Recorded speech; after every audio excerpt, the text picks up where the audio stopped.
I've already talked about the AFC, now let's talk about the NFC breakout candidates. What's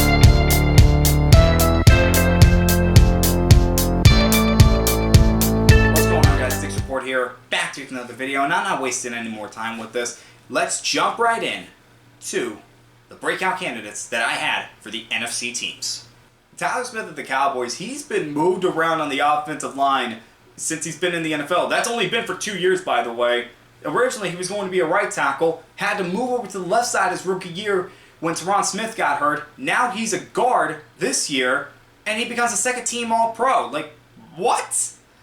Cowboys really know what they're doing when they pick an offensive lineman. The last four they have picked were Tyron Smith, Travis Frederick, Zach Martin, and now Tyler Smith. They know what they're doing. For the Giants, I went with Deonte Banks, their rookie corner, and he did not have a bad season. He had 2 interceptions along with 11 passes defended. He had a very good rookie season when you consider how bad the Giants were and the fact that he was on the #1 receiver basically every single week and he held his own. He is a piece that the Giants could build upon going forward. I'm happy for him. I really am. Yeah, I probably shouldn't have gone with Nakobe Dean, should I? He only played 5 games, 30 tackles, and then he got hit with a Les Frank injury. I don't know what to make of his career going forward because he was already a medical question going into that draft last year. That's why he fell to the 3rd round. So I don't know what's going to happen. Maybe he can stay healthy for the next 5 years, but I don't know. I really don't. The fact that Brian Robinson was able to have over 700 yards and 9 touchdowns for the Commanders with their struggles on offense at times during the season, that's not bad. It's not a breakout, but it's not bad. He did take that starting role from Antonio Gibson. We'll see what happens next year, but Brian Robinson, if they can be at least consistent on offense, I could definitely see him being a 1,000-yard rusher next year. You know, I don't know what to make of Justin Fields' season with the Bears. He definitely didn't break out. Don't twist my words. But it wasn't as bad as what people think because the offensive line is still a mess. They still have to fix that. And the receiving core, they still need more. I mean, Darnell Mooney was the 2nd leading wide receiver, and he had over 1,000 yards less than DJ Moore. Cole Kmet was 2nd on the team in receptions, but he's a tight end. So I don't know what to make of Fields. I think he could still be a good quarterback in this league. I just don't know if that's going to be for the Bears. And now this is a decision that has to be made in the offseason. Do the Bears keep Fields or do they go with Caleb Williams? More on that in another video.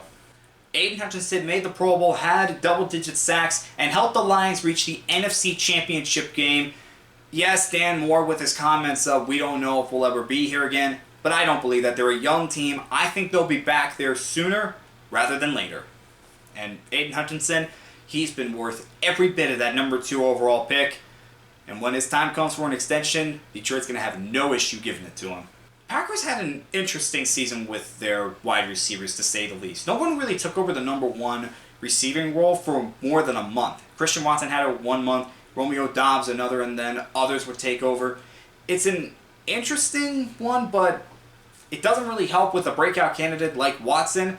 Now, he only played 9 games because he had problems with his hamstring. He had under 500 receiving yards. He's a very talented player. I mean, this is somebody that could really make an impact as a wide receiver.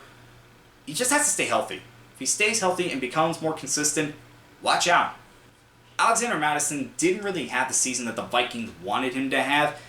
He rushed for 700 yards, rushed for under 4 yards a carry, and didn't even have a rushing touchdown throughout the entire season. Vikings need to figure out their running back situation this offseason. They need to figure out what they want to do. Do they want to draft somebody? Do they want to try Madison again? Or do they want to sign a free agent? I don't know, but they have to figure it out right after they figure out their quarterback situation. Man, the Vikings really have a lot of questions this offseason. You know what? Falcons fans are happy Arthur Smith is gone, and I'm happy too. He's the biggest idiot I have ever seen from an offensive coach.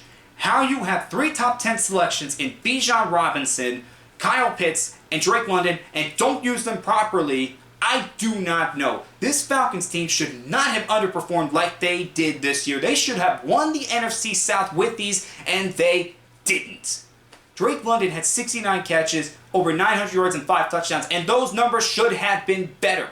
They should have been, but they weren't because Arthur Smith did not use his guys properly. Raheem Morris, you're in there now. I know you're a defensive-minded guy, but get a solid offensive staff in there. Get a solid quarterback in there, and this offense can take off. Please do not screw this up, Raheem Morris. Please. Panthers had a rough season, and it's no different from their left tackle, Ikem Ekwonu. Yeah, it was a rough season for him. Bryce Young was a rough season for him. Now the Panthers have a new head coach, and let's just see what happens. I am hoping that Ekwonu, Young, and this Panthers team can do better than what they did last year, and they don't even get the benefit of the number 1 overall pick because of the Bryce Young trade. You know, when I picked Pete Warner for the Saints, I really didn't think he was going to be as good as he was this year. This was just one where I have to pick somebody for the Saints, and I just went with Warner because I thought, okay, he might be the best selection. And it turns out he was. He had over 90 tackles, 4 tackles for loss, half sack, covered 2 fumbles, had an interception. Yeah, that's not a bad season.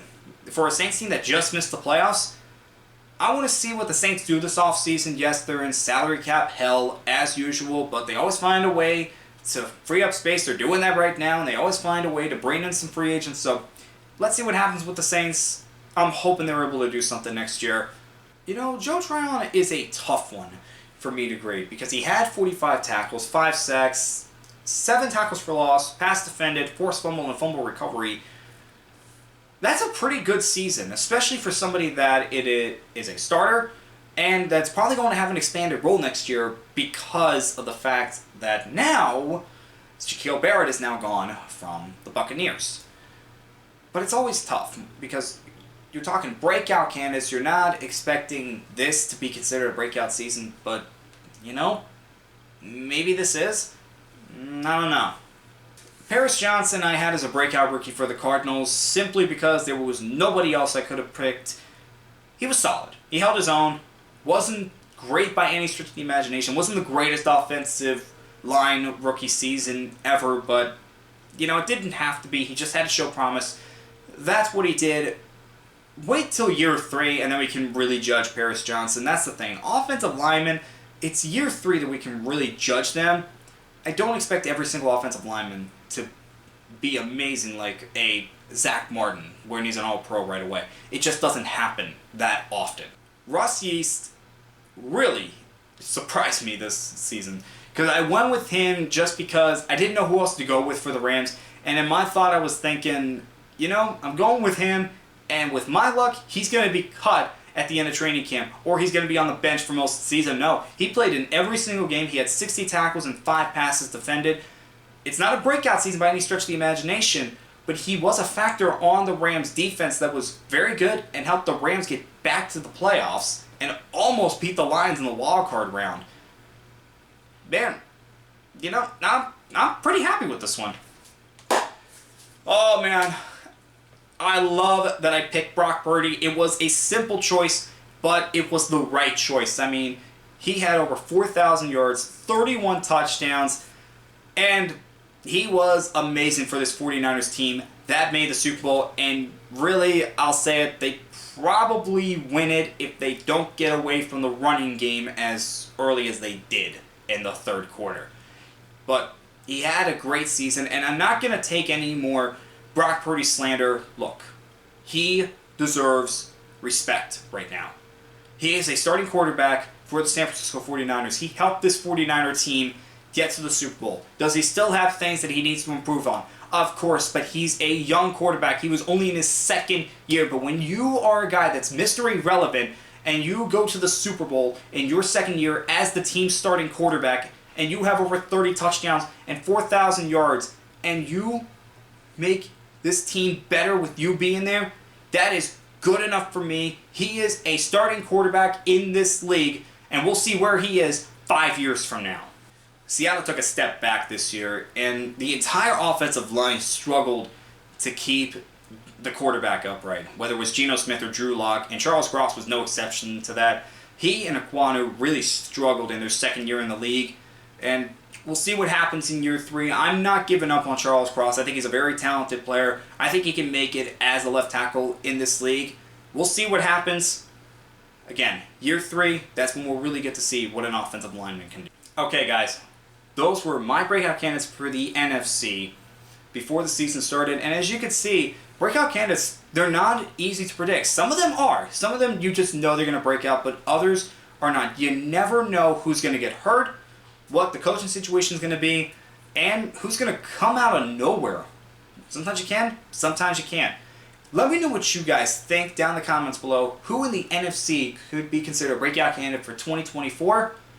My next video is going to be a discussion on the Bears' #1 overall pick and their options. And as always, I'll see you guys next time.